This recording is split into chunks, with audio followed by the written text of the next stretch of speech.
छात्राओं, अभिज्ञान शाकुंतलम नाटक के 7वें अंक से हम संस्कृत व्याख्या का अध्ययन करेंगे। श्लोक इस प्रकार है। आखंडल समो भरता जयंत प्रतिमः सुतः आशीरण्या न ते योग्या पौलोमी सदृशी भव। पहले हम इसकी हिंदी समझ लें। तो इसमें जो महर्षि मारीच ऋषि जो हैं वो शकुंतला को आशीर्वाद दे रहे हैं। शकुंतला जब उनको प्रणाम करती है तो मारीच ऋषि कहते हैं आखंडल समो भरता, मतलब इंद्र के समान तुम्हारा पति दुष्यंत जो है वो इंद्र के समान है, और जयंत प्रतिमा सुता, और जो पुत्र है, जो तुम्हारा सर्वदमन पुत्र है, वो जयंत के समान है। आशी ही अन्या जुड़ करके बना है आशीरण्या। तो आशी ही अन्या न ते योग्या, इसलिए अब तुम्हें जो आशीर्वाद दूं तो वो आशीर्वाद ये होगा कि तुम भी पौलोमी सदृशी भव, पौलोमी के सदृश तुम हो, और इसके अतिरिक्त तुम्हारे योग्य कोई आशीर्वाद नहीं है।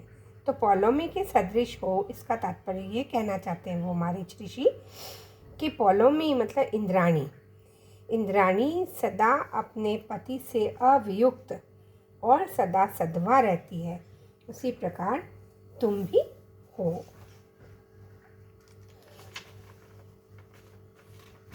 तो अब हम इसको संस्कृत में कैसे लिखेंगे उसके विषय में आपको बताती हूँ कि सबसे पहले हम प्रसंग लिखेंगे।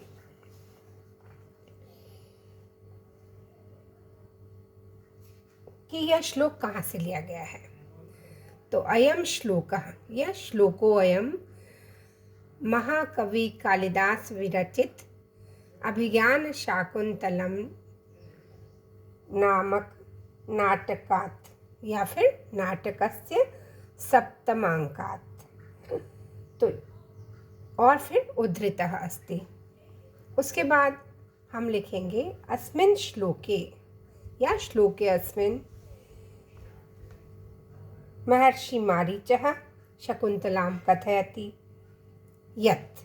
अब वो क्या कहते हैं, जो मैंने आपको हिंदी में बताया था उसी को हम संस्कृत में सरल शब्दों में अनुवाद करेंगे। पहले जब मैंने आपको कई बार बताई तो दोनों तरह से भी बताई है, और ज़्यादातर रूप में शब्दों के पर्यायवाची शब्द रखना जो आपको एक सरल तरीका है वो बताया। आज मैं दूसरे तरीके से भी बताती हूँ। तो वो तरीका यह है कि संस्कृत में सरल शब्दों में अनुवाद करेंगे। तो जो मैंने आपको इसीलिए इसकी हिंदी बताई, और अब उसके हम सरल शब्दों में संस्कृत में अनुवाद करेंगे कि ऋषि कथयति यत् ते पति ही तुम्हारा पति दुष्यंत, तो ते पति ही दुष्यंतः इंद्र सदृशः अस्ति, तव सुतश्च जयंत सदृशः अस्ति,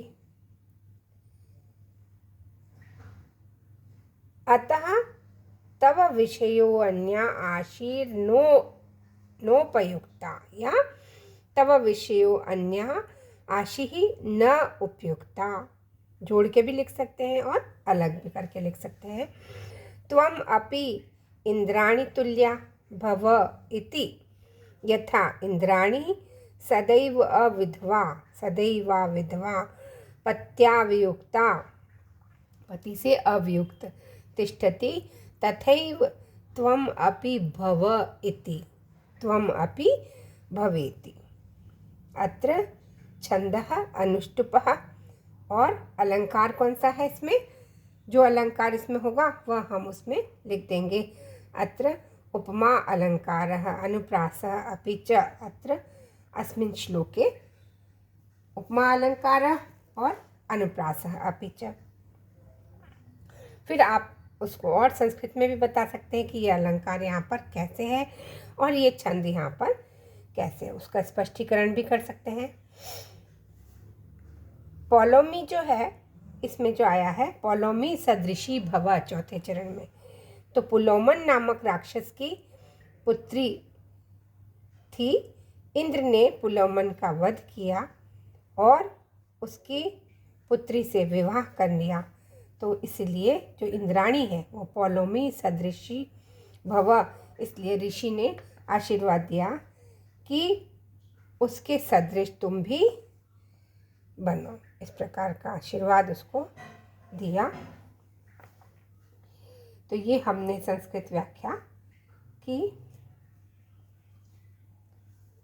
नेक्स्ट चरण पर और अन्य संस्कृत श्लोक की व्याख्या का अध्ययन करेंगे।